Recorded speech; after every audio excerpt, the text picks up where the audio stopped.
Emit Till's death underscored 2 points: that things had to change, but also there'd be blood spilled on the way. That picture of Emit shows us the ugliness of racism. And because the world was able to see Emit in that state, that brought on what we call the modern civil rights movement. In 1955, the death of Emit Till was just one more reason for Medgar Evers to continue his work as a civil rights activist. He was the NAACP's first field representative in Mississippi. And 100 days after the death of Emit Till, Rosa Parks refused to give up her seat to a white person, and the Montgomery bus boycott began.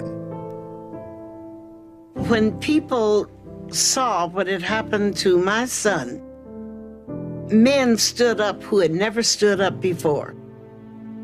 People became vocal who had never vocalized before.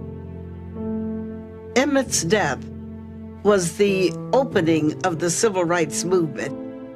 He was the sacrificial lamb of the movement.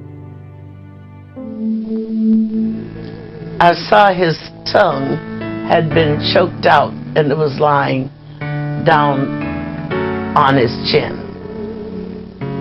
I saw that this eye was out and it was lying about midway the cheek. I looked at this eye and it was gone. I looked at the bridge of his nose and it looked like someone had taken a meat chopper and chopped it.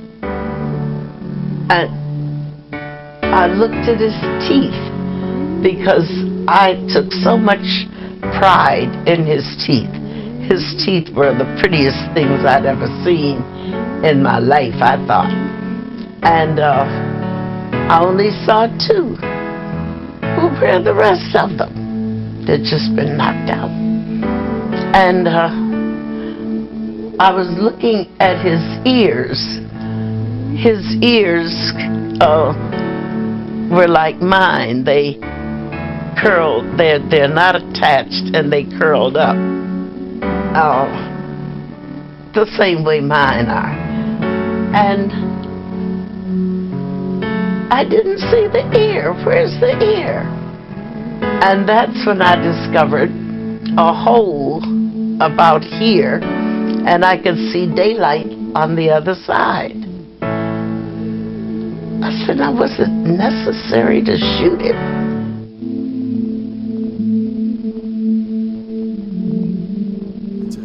No one was ever convicted of Till's murder, but his mother believes his legacy has become his justice. It took something to stir people up and let them know that we're either going to stand together or we're going to fall together.